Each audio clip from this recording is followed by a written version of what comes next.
All right, Long Beach Yacht Club, are you ready for the Junior Congressional Cup? Woo! I'm not sure if they heard us, guys. Do you think that the Long Beach Yacht Club is ready for the Junior Congressional Cup? Okay, that's a little better. That's a little better. We're going to need you guys to keep bringing the energy, though. My name is Marilyn Cassidy. I'm here with Sophia Corzine and Jack McGee, our two local experts, and actually FJ experts, too. Let me start with you, Sophia. Who do you think is going to be first to flip? I think it's going to be Taryn Tandy and Nicole Brialt because I think she's just going to lose control. Oh, okay. I don't think that's a very popular opinion up here. Jack, what do you think? I mean, I really do love Otto, but I could see him going over here. Just a little unstable, but we'll see. Wow, What do you think, Marilyn?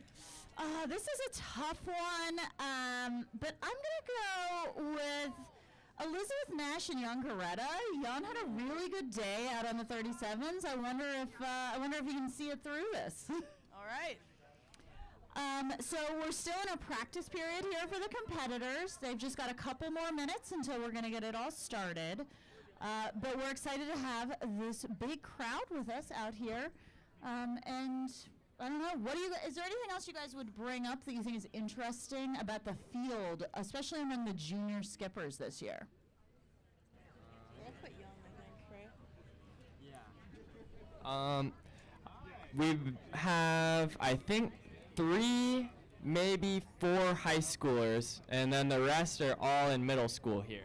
Oh, wow, that's a really junior field, Yeah, even we'll for a have to Junior Congressional Cup. See if it takes a role in the results, if the high schoolers can pull through with their experience they've had in the FJs. Yeah, Or because the if you're a others middle bring it through. schooler, you've probably been in an FJ a handful of times, but you might just Yeah, not have as not much much. double-handed sailing experience, Yeah, right? and I know we have 2 of our sailors which have their high school practice at this venue, so they do have that advantage against the Local other knowledge. sailors. I think Elizabeth Nash and Zoe Kringen both sail here regularly. Okay. So we're going to be looking out for both of them to have the insights on maybe the shore lift on either side.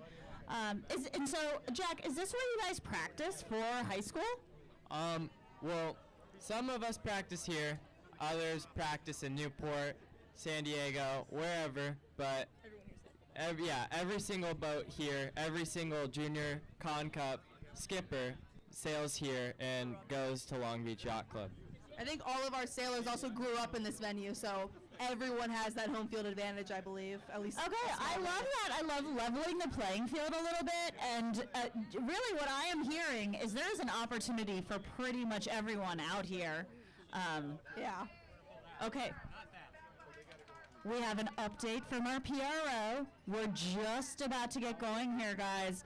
Could we maybe just make a little bit more noise for our Junior Con Cup competitors right now?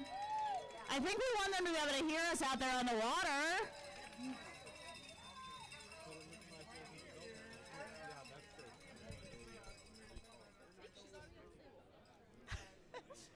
Say that. Yeah, actually, we have a little bit of a family affair here going. I haven't heard you bring up your sister Olivia yet, Sophia. What's going on out there? She won last year, Oh. and some people might be rooting for that double win. Okay. I'm ready to see someone else take that from her, but we'll have to see how it pans out with her mom being the PRO. That's actually very interesting because we have Chris Poole going for the 3-peat, Olivia going for the repeat. That's another one for our our watchers up here to keep their eye on. Yeah.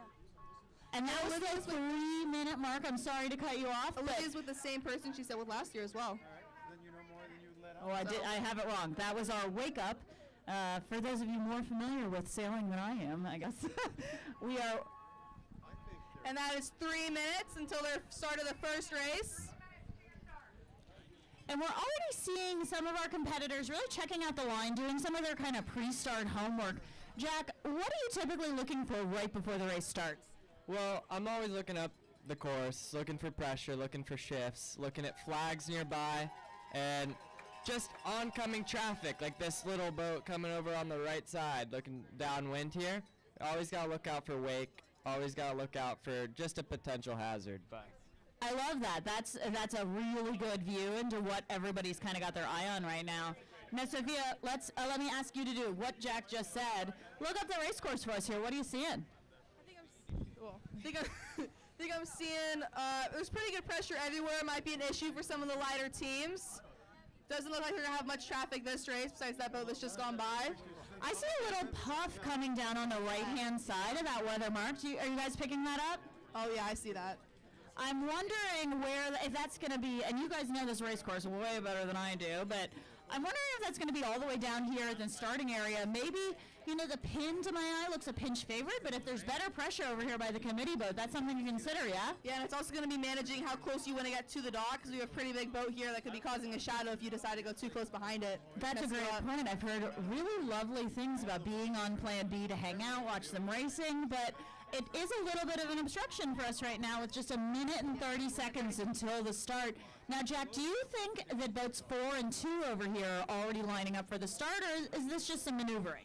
I think they could be setting up, but I think they're going to figure out that the current is sweeping, and it's just going to take them further and further down the line, and they're going to be, they're not going to have a good start if they have this approach here. What would you, then tell me, what would you recommend? What should these guys be doing right now? Well, I'd probably cycle out of here, but if you can build up some speed, get your own lane, and just get off the line first, that's ideal, for a good start. I think that's evergreen advice, actually, so I hope everybody's taking notes out here. Looks like we have boat 6 coming in for a pretty late approach, still furthest back to the line. I think going to try coming in full speed right next to go and just see if they can punch through the line of boats that are going to still be accelerating. Just about 30 seconds here, and I do think the kind of slingshot maneuver, I'll call it, right? Yeah. Snake a hole and go is something that could really work out. 11's in a really good spot here. There's no one else in the boat. They're going to be able to just come in and take that whenever they want. And so in boat 11 is Otto, who is also one of our most likely to capsize nominees, so we're going to be keeping an eye on that one. Now, you may also see with just 10 seconds to go, we've got a couple of people who are kind of fighting for the pin and have bailed out, including Hudson. Hudson is in over. Oh, 6 was definitely over. Nope. Okay, boat 4, boat 6, and I think there was another one called over early, but I'm not sure if they're hearing it. Boat 6 is not going back, even though they are over early. They did not hear the memo. Big choice. That's a big choice. I love to see boat 4 clear themselves. That's Olivia sailing with Chris Steele. Definitely some professional there. Going back, making sure they're clear, making sure they're going to get the points they earned in this race. Boat 6 is really going to regret that. They are in 3rd place right now, and they are not going back. Back to what Jack had said about Otto and Pete Nicholas in boat 11. They're looking pretty good right now. What do you think, Jack? Well, they look good on this upwind, but I want to see what happens when it gets a little fluky on this downwind here. When you have a lead here, you're going to have a bunch of people rounding right behind you, and they're going to cause a lot of air trouble here and just absolutely mess with your breeze. So. Yeah, because this is a non-spinnaker event, right? So everybody's just going to be pointed straight downwind, and there's going to be a lot of jockeying on this leeward leg. There's going to be a lot of scary jiving as well, I think. I think that's, if anyone's going to flip today, I think that's where it's most likely to happen. Okay, so race fans, get ready to watch this downwind. We do have, oh no, who is it? Who is that? If anyone can tell who went over, we're a little obstructed by Plan B here, but I understand there is a turtle on the course. Boat 11, first around the mark. We believe it may be Hudson and Bjorn Hansen. No! It's Brock. Boat 9. So Hudson, it is Hudson Brock and Bjorn Hansen. Not even a candidate. Kind of creating, and I see another one go over right now. Oh! We have a couple of different hazards out here. Oh my gosh, and boat 10 was just about to death roll. Did you guys catch that as they avoided another capsized boat? And 11 boat. off to an early lead coming to this downwind. No one behind them for miles. Jack had called this from the very beginning, saying he really liked where Otto was set up. I mean, this looks pretty good right now, right, Jack? Yeah, I really like the way Otto's sailing here. He's going for his jibe pretty early. It might be a really tight rounding here, but let's see how this goes. I think he's actually going down to a leeward mark, which is our can. Oh, no, there's a set buoy a little bit lower down. So he still has some time to go. Boat but, 9 is up. See who flipped at the top mark.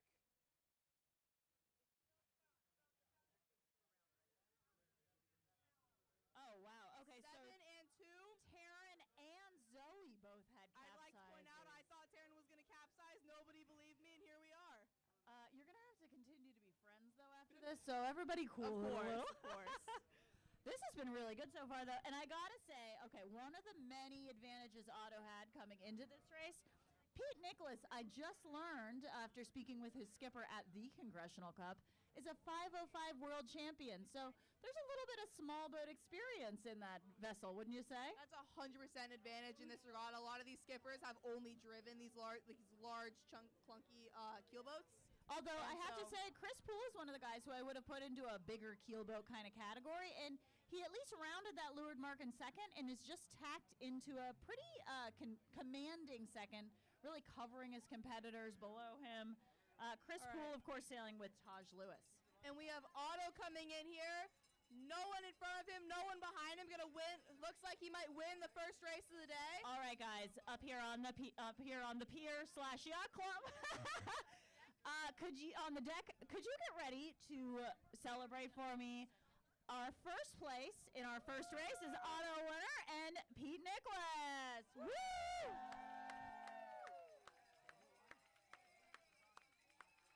And coming in, it looks like we're likely to have in second place Taj Lewis and Chris Poole. Looks like champion Olivia Corzine coming in for the third. Very nice. Oh yeah, here in Gotta boat have a 4. flatter boat than that if she wants to win the regatta. That's some free advice, I guess, huh? Very nice, Olivia. Give it up for Olivia and Chris Steele. Followed by Kennedy and Cole Tapper. And next it looks like we have Brooks and Peter Wickwire here coming in fifth. In boat 3, Elizabeth Nash and Jan Goretta.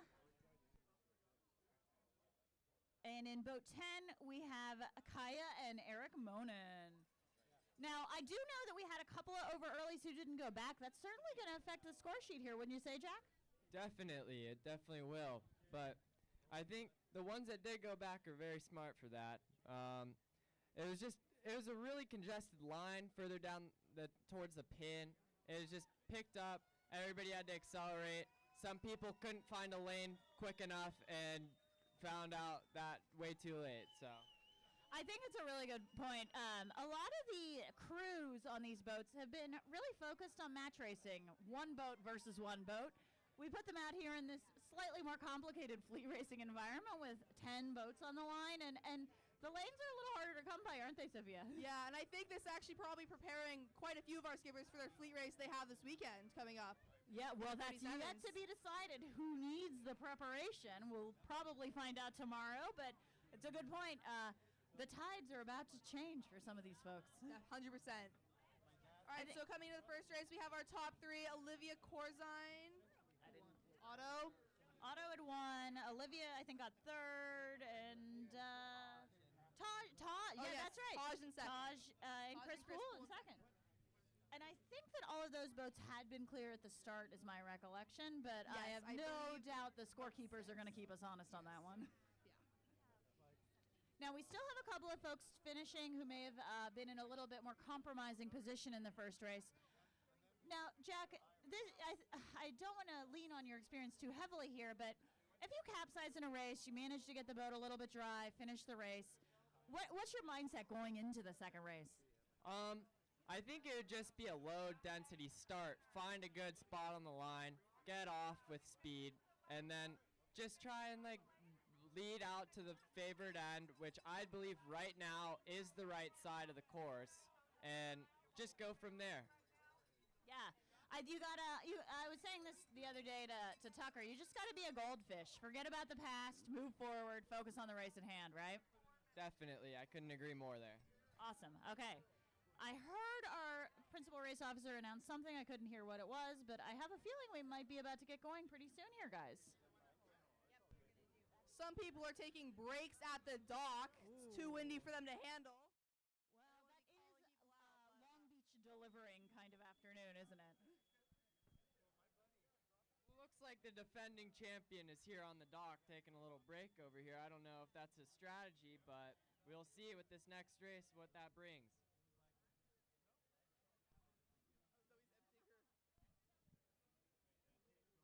Jack, any intel on what's going on down there on the dock? Well, Zoe Kringen was one of the boats that flipped, and I'm assuming that she might have a little water still in there. So she is definitely trying to get some of that out. All right, I'm going to do a little bit of inside baseball, but for those of the folks up here on the deck who haven't previously sailed an FJ, one of the things that I know came up a lot for me and my team was what is the best bailer? So what would you guys say is the best bailer these days? I would say the best bailer you can find, it's the largest Arizona can you can find that'll still fit in the ridges of the boat. Oh, That's Arizona what you need. jug. I like it, Jack. What do you think? That's what I use. I'm personally a big, Tide definitely, for sure, which is, it's easy to make. You just cut a little hole right there and then figure it out. Jack, I gotta say, you and I are on the same team. I wasn't loyal to Tide, the brand, but I was a laundry detergent girl for sure. Arizona's are like the perfect size. They just fit in and then you just scoop it out. I think Tide's pretty legit though. Yeah, I couldn't agree more. I'll have to look into it. Yeah, it's especially as you guys continue on in your FJ careers, the debate will continue. Now, I think I hear our principal race officer, Wendy Corzine, trying to herd some cats down here and get us rolling for our second race. We're looking for a warning pretty soon, is my best guess. I also see a little bit of potentially foul play between the Swedes here. Bjorn Hansen tossing water over at Otto Wenner and Pete Nicholas. Is that something you guys typically would engage in on the race course? At the end of the day, it's all just trash talk, I feel like. But, I mean, I respect it as long as they can back it up. All right, well, I will say that they were over early in their first start. So let's see if they can have some redemption here in race number 2. And I think we really need to reconsider about going back because we know Olivia Corzine was over early, had to jive back around and ended up getting third that race. Yeah. So I think it's a lot about not flipping and also just finding the pressure and just sailing through it without going over. It's just what's going to win races here. Yeah, being upside down is a little bit slow for your race, so there's keeping a lot the thing less wind upright. underneath the water than there is above, I think. Yeah. In my experience, at least. Well, and the current is good, but it's not going to help as much, right? Pull you the wrong way. Our very dedicated race committee team is trying very hard to get off race number 2. We support them in their efforts.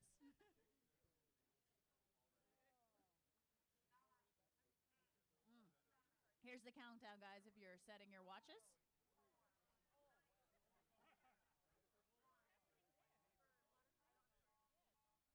Wow, that was a little bit of turnabout from Pete Nicholas towards Chris Poole this time, though. I'm not sure how he got involved in this Swedish aggression. And that's your 3-minute countdown until the start. Now, it looks like some of the competitors might be engaged in some things other than yacht racing at the moment. But, Jack, what are you seeing as you look up the course? You kind of walked us through your pre-start routine. What do you see right now? I think it's only going further right. So I think if you can get a really good boat start and just keep plowing through this chop, because there is some chop building up, and just keeping the boat flat, sailing fast, and just getting to the top mark first. So. Okay, well, again, everybody take notes. That was good advice. Sophia, we've got 2 minutes and 15 seconds until the start. What are you looking at right now? I think right now you're trying to figure out where you want to go on the line, because if you want to start at the pin, you got to get over there. If you want to start at the boat, you got to stay over here. I think everyone should probably be off the dock right about now. But I was going to say, I don't think people agree with me on that. Is this an orthodox approach here at the Long Beach Yacht Club to have your FJ tied up with 2 minutes to go? The rules, but I feel like in my experience, you're not really supposed to be wrapped it up until a minute to go. Okay, Not well, sure, I I guess folks have been warned. Although I see Nicole trying to push her boat off the dock right now. Nicole, of course, sailing with Taryn Tandy. And then in boat 9, also currently tied up, Hudson and Bjorn. They might be doing a little bailing. We could probably forgive that. That was a minute and 30 seconds if you're playing along up here on the deck. Jack, anything you see out there the competitors are doing that you think is going to give them an advantage in this start? Well, I think that the pin end is going to be actually pretty opened up because it seems like everybody's going for a late boat end approach.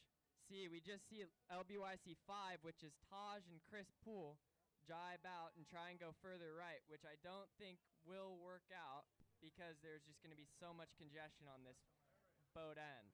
And remember last race that Olivia, after being over, jibed her on the pin end and still came out. So I think that people might be making a little bit too much on the right here, but I guess the only way to find out is to watch the race. It's wild out here. The congestion at the boat end, the Jack had identified, I get it. I can see it's a favorite end, but this is rough out here, huh, Jack?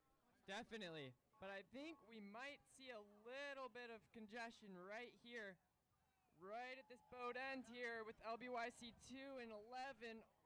Oh, there might be a foul there. Yeah, I don't know what the. I think that we might see some circles out of the Otto and Pete duo in I think boat LBYC 6 11. might be over again as well. They're not looking too great. Oh, they're going back down. Yeah, we'll see here. 2, Over. 1, gun. I think I might see a couple There's over. a Let's see lot what the of PRO over earlies, says. I believe. Here we go.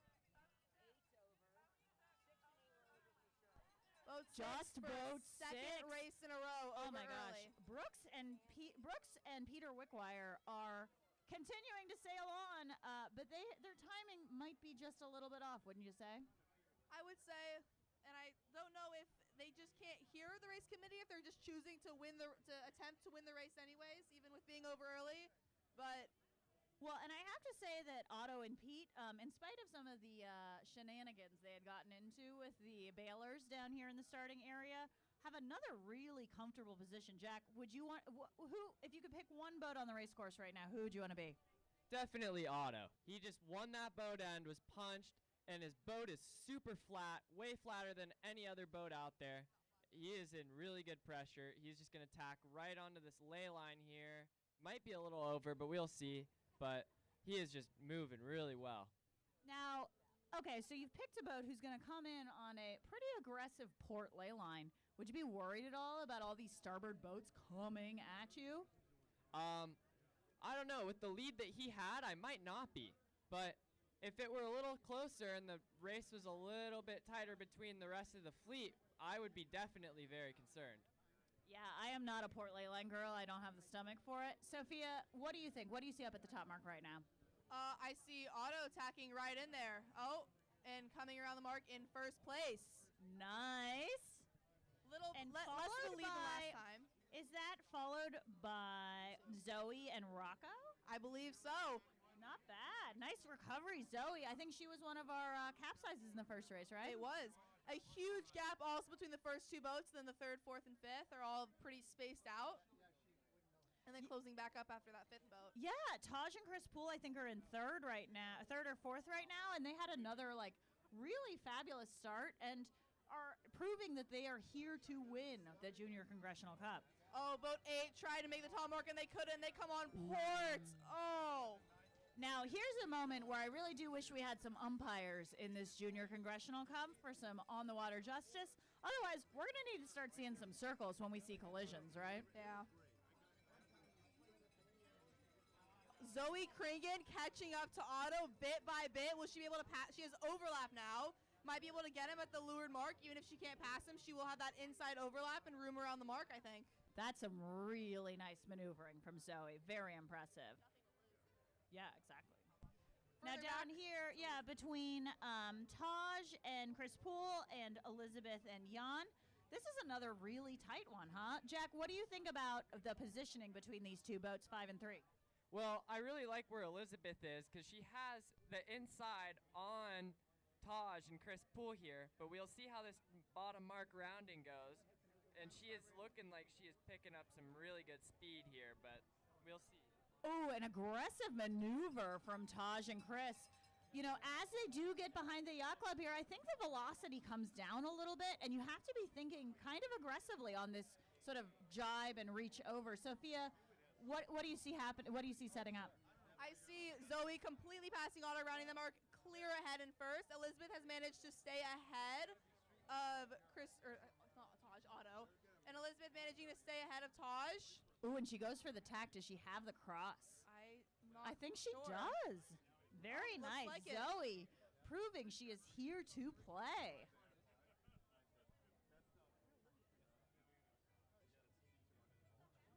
I just think it's hilarious that you can really tell that these are Con Cup skippers because of their lack of the want to hike the boat completely flat, which you really don't see at my high school practice. Oh wow! I think There's a lot of fuel. I think that's a little bit of shade. Look at these boats. All right, guys, we're looking for a little bit more hiking out of our Congressional Cup skippers. With that said, coming into the finish, we have Zoe Kringen with Rocco Attili crewing for her. I think she's got a tack, and she's got it. Or is Otto going to pass her? What's going to happen? And Otto takes the win. Oh, my God. Otto with the pass. Woo!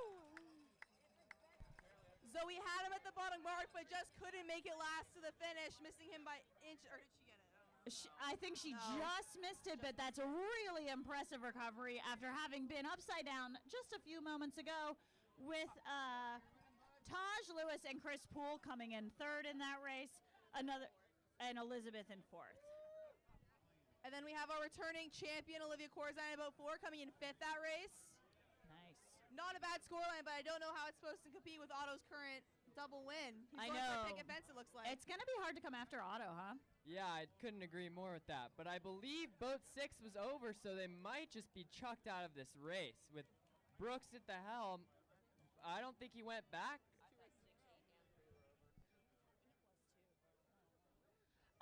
It's getting complicated out there, and I'm really glad that we're just commentating and not keeping score. What do you guys think? Yeah, it's quite difficult to keep track of it all going on, especially with the overs and the really close finishes. We're really lucky to have a very dedicated race committee team for this event as well. Hey, everybody up on the deck, can we get a shout for our race committee who is doing an absolutely fabulous job for our Junior Congressional Cup? Thank you, race committee. Okay, Jack. You've done this regatta. You know the pressure is on as we go into this third race. Oh, my God. Okay, hold on. Hudson is having quite a day. Were you worried about Hudson coming into this at all? I don't know. There's always some wild cards that come in here, but I wouldn't consider anybody here a wild card. They have proven why they should be here. Yeah, talk to me about how you qualify for the Junior Congressional Cup. That's something I think folks up here would be pretty interested to hear about. Well, you have to put in a couple good scores with other regattas to even qualify. So if you sail Sabbats or grew up sailing Sabbats and you want to qualify for this, you have to have some really good scores in the Sabbat fleet to then try and qualify. But you can also be doing a bunch of other boats, FJs, lasers, 420s, whatever it is. If you have good scores, they will accept you. And looking at our leaderboard here, do you get the sense, we sort of talked about this as a more junior field than a lot of years. Do you get the sense that the double-handed sailors have a little bit of an advantage, or are you seeing this kind of all over the map? Well, I totally would agree with the double-handed sailors definitely taking a lead here. But I will give Zoe credit. She has not done that much double-handed that I am aware of, and she has just pulled off a 2, almost a 1. So that is really impressive on her behalf. It's super exciting, and it was a total heartbreaker. Sophia, what do you think? I would just like to point out that Terrence, Andy, and Nicole Brill have an entire pit crew currently working on their boat to get it dried and properly set up for the next race. And I just think that's fantastic. I want to point it out to I'm not sure what the outside assistance rules are in this race, but I love to see the camaraderie and the teamwork. Not racing currently in their boat. I don't even know what they're fixing, but they must be fixing something. They're hard at work. Well, and I'm looking down at some of the folks fixing this boat. This is Nicole Brault's actual Congressional Cup Correct, team. yes. If I trust someone with a repair, I think I'm going to trust some Congressional Cup sailors.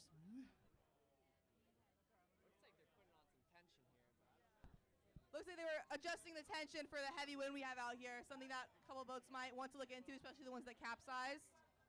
Might be a good idea. Okay, we're about to get the last race of the Junior Congressional Cup underway.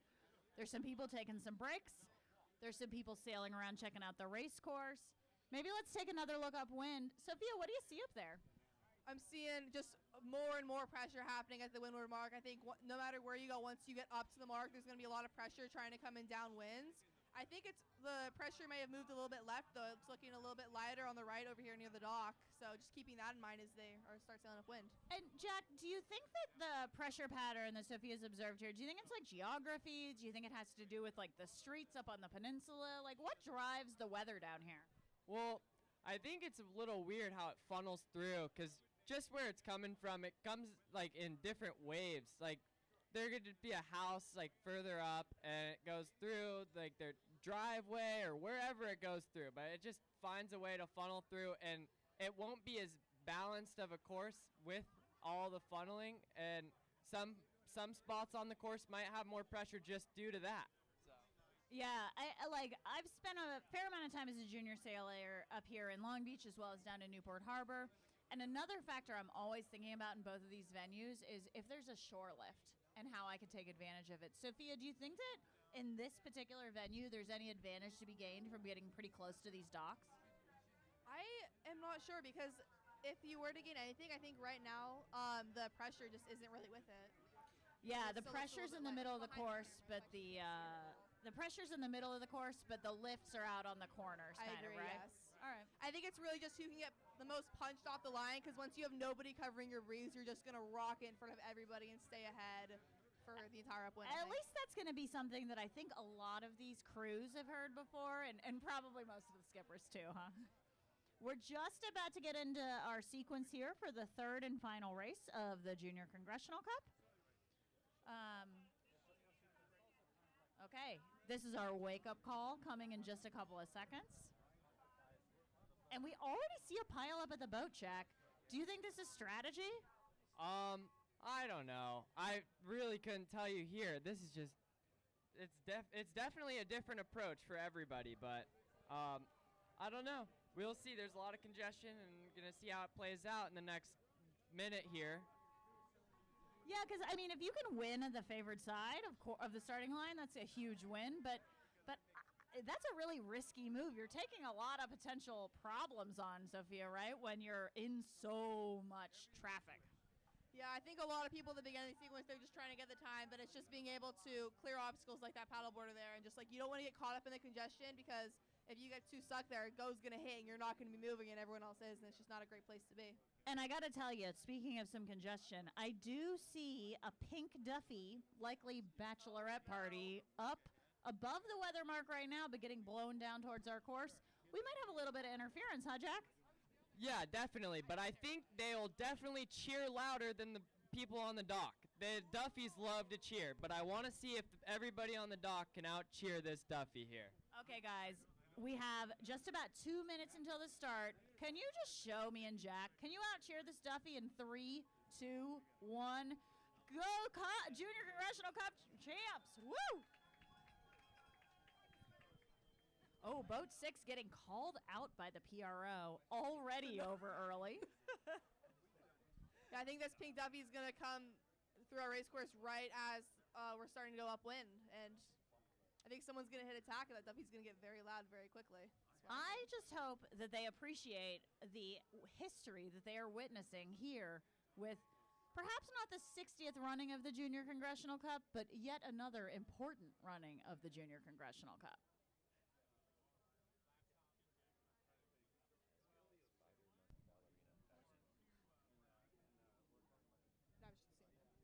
All right, we're coming up on a minute here in the next 10 seconds. We are already seeing another large pile up at the boat. Couple people like Boat 10 look like they're going for that port approach into the mark. Otto's doing the same thing he's been doing for the last couple races, just coming for that late boat approach.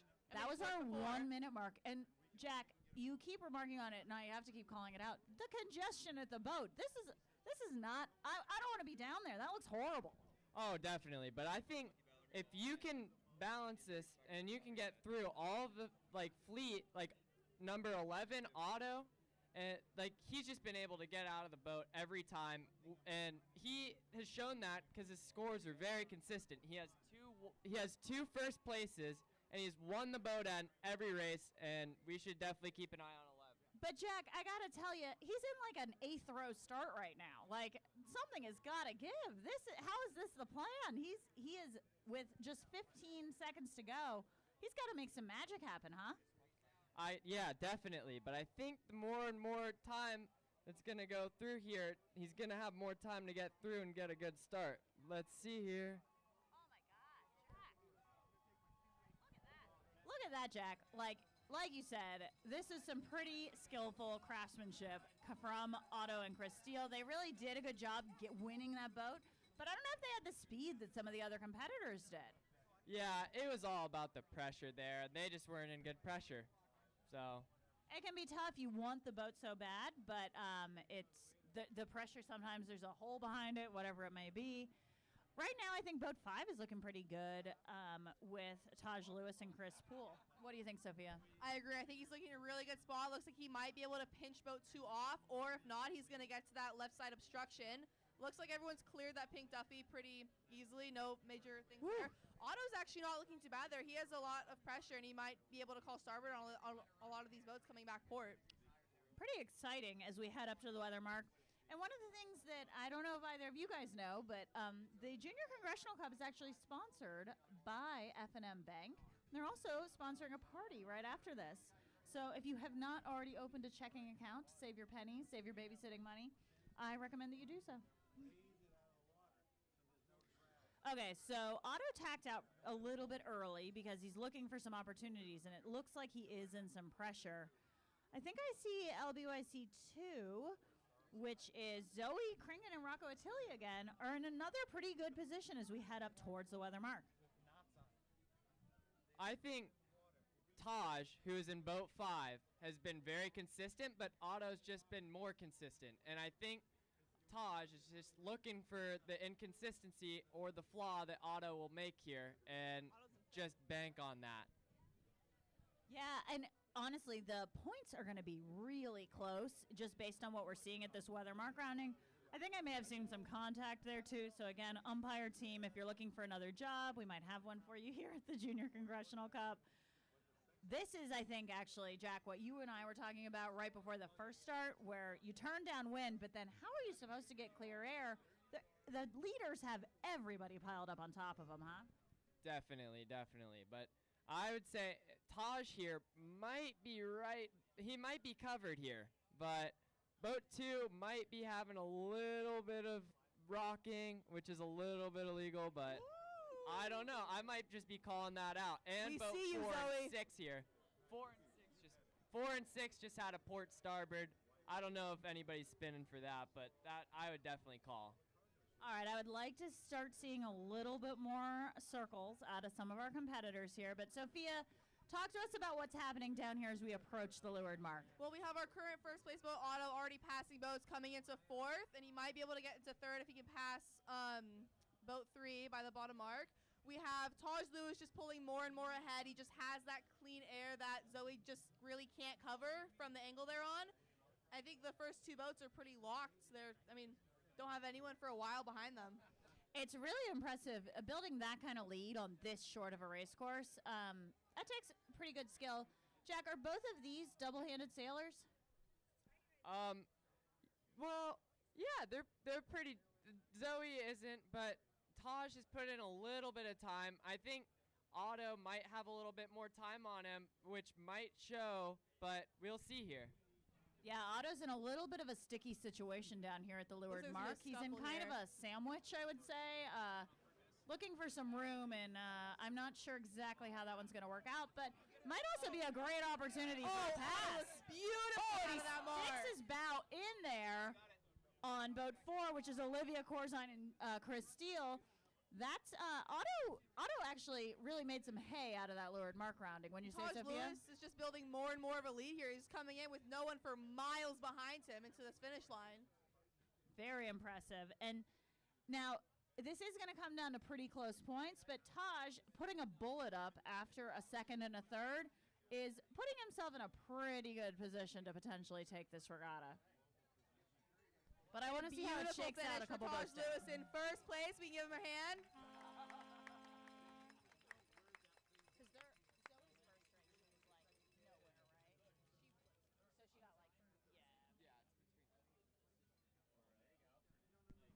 I think really Regatta's get up at how many boats Otto can pass before he finishes here. He's already in third, looks like maybe fourth, unless he can get Olivia before the finish, but we'll have to see how that pans out right now. We're all watching Otto very closely right now because Otto's finish here is going to determine the winner of the F&M Bank Junior Congressional Cup.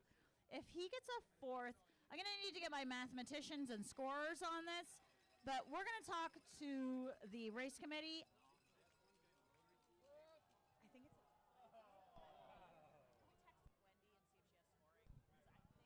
All right, we've got 10 coming in here with a late tack around the pin, but I think they may have gotten that points. 3 coming in here for, I don't know what that is actually. 6, 7. Okay, guys, let me level with you. I would love to announce the winner of the F&M Bank Junior Congressional Cup, but right now, based on the math up here in the commentary booth, which you guys know can be a little bit suspect, it is extremely close. So I'd like to consult with my PRO and scoring team.